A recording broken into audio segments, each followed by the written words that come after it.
ನಮಸ್ಕಾರ ಜನಶ್ರೀ ನ್ಯೂಸ್ಗೆ ಸ್ವಾಗತ. ನಾನು ನಿಮ್ಮ ಶ್ರೀರಕ್ಷಾ ಹಿರೇಮಠ. ನೀವೆಲ್ಲ ಸಾಂಸ್ಕೃತಿಕ ಕಾರ್ಯಕ್ರಮವನ್ನ ನೋಡಿರ್ತೀರಿ, ಧಾರ್ಮಿಕ ಕಾರ್ಯಕ್ರಮವನ್ನ ಕೂಡ ನೋಡಿರ್ತೀರಿ. ಆದ್ರೆ ಇಲ್ಲೊಂದು ವಿಚಿತ್ರವಾದ ಕಾರ್ಯಕ್ರಮವನ್ನ ಹಮ್ಮಿಕೊಳ್ಳಲಾಗಿದೆಯಂತೆ. ಅರೆ ಇದ್ಯಾವುದ್ರಿ ವಿಚಿತ್ರ ಕಾರ್ಯಕ್ರಮ ಅಂದ್ಕೊಳ್ತಿದ್ದೀರಾ? ಹೇಳ್ತೀನಿ ಕೇಳಿ. ಎಸ್, ಭಾರತದ ಅತಿ ದೊಡ್ಡ ಸಿಂಗಲ್ಸ್ ಮೀಟ್ ಸಭೆಯೊಂದು ಲೆಟ್ಸ್ ಸೋಷಿಯಲೈಸ್ ನೇತೃತ್ವದಲ್ಲಿ ಬೆಂಗಳೂರಿನ ಜೆಪಿ ನಗರದ ಬ್ರೋ ಪಾರ್ಕ್ ನಲ್ಲಿ ನಡೆಯಲಿದೆಯಂತೆ. ಇಲ್ಲಿ ಮನರಂಜನೆ ಮತ್ತು ಸಂವಾದಗಳ ಮಿಶ್ರಿತ ಕಾರ್ಯಕ್ರಮವನ್ನ ಕೂಡ ಹಮ್ಮಿಕೊಳ್ಳಲಾಗಿದ್ದು, ಕರ್ನಾಟಕ ಸೇರಿದಂತೆ ದೇಶದ ವಿವಿಧ ಭಾಗಗಳಿಂದ ಜನಸಮೂಹ ಈ ಒಂದು ಕಾರ್ಯಕ್ರಮದಲ್ಲಿ ಭಾಗಿಯಾಗಲಿದ್ದಾರೆ.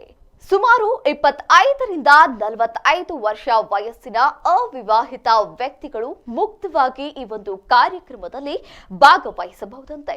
ಆದ್ರೆ ಈ ಒಂದು ಸಭೆಯಲ್ಲಿ ಭಾಗವಹಿಸಲು ಒಂದು ಕಂಡೀಷನ್ ಇದೆಯಂತೆ.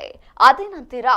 ನೀವು ಸಿಂಗಲ್ ಆಗಿರ್ಬೇಕು. ಹೌದು, ಅವಿವಾಹಿತರಿಗಂತಲೇ ಈ ಒಂದು ಮಿಂಟ್ ಅನ್ನ ಆಯೋಜಿಸಲಾಗಿದೆಯಂತೆ.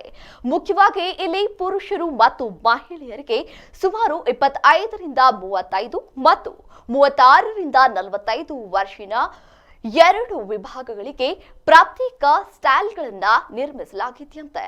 ಇಲ್ಲಿ ಭಾಗವಹಿಸುವವರಿಗೆ ಟಿಕೆಟ್ ಖರೀದಿ ಮಾಡಲು ಸೂಚಿಸಲಾಗಿದ್ದು, ಸಿಂಗಲ್ಸ್ ಮಿಂಟ್ನಲ್ಲಿ ನೋಂದಣಿ ಹೆಚ್ಚಾದಂತೆ ಟಿಕೆಟ್ನ ಬೆಲೆ ಕೂಡ ಏರಿಕೆಯಾಗಲಿದೆಯಂತೆ ಎಂದು ಆಯೋಜಕರು ತಿಳಿಸಿದ್ದಾರೆ.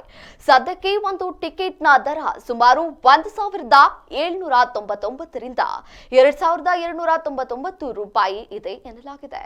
ಇನ್ನು ಅವಿವಾಹಿತ ಯುವಕ ಯುವತಿಯರು ಪರಸ್ಪರ ಭೇಟಿಯಾಗಿ ಹೊಸ ಸಂಬಂಧವನ್ನ ಬೆಳೆಸಲು ಈ ಮಿಂಟ್ ವೇದಿಕೆ ಕಲ್ಪಿಸಲಾಗಿತ್ತು. ಇನ್ನು ಸಿಂಗಲ್ಸ್ ಮಿಂಟ್ ನಲ್ಲಿ ಕೆಲವು ಆಟವನ್ನ ಇರಿಸಲಾಗಿದ್ದು, ಆ ಆಟದಲ್ಲಿ ಗೆದ್ದವರಿಗೆ ಬಹುಮಾನವನ್ನ ಕೂಡ ವಿತರಿಸಲಾಗ್ತಾ ಇದೆಯಂತೆ. ಇನ್ನು ಈ ಒಂದು ಕಾರ್ಯಕ್ರಮ ಸಂಜೆ ಸುಮಾರು 4ರಿಂದ ರಾತ್ರಿ 8 ಗಂಟೆಯವರೆಗೆ ಆಯೋಜಿಸಲಾಗಿದ್ದು, ಒಟ್ಟು 4 ಗಂಟೆಗಳ ಕಾಲ ಈ ಒಂದು ಕಾರ್ಯಕ್ರಮವನ್ನ ನಡೆಸಲಾಗ್ತಿದೆ. ಈ ಒಂದು ಕಾರ್ಯಕ್ರಮ ಬೆಂಗಳೂರಿನ ಅವಿವಾಹಿತರಿಗೆ ಹೊಸ ಅನುಭವವನ್ನ ನೀಡಲಿದೆ ಎಂದು ಆಯೋಜಕರು ತಿಳಿಸಿದ್ದಾರೆ.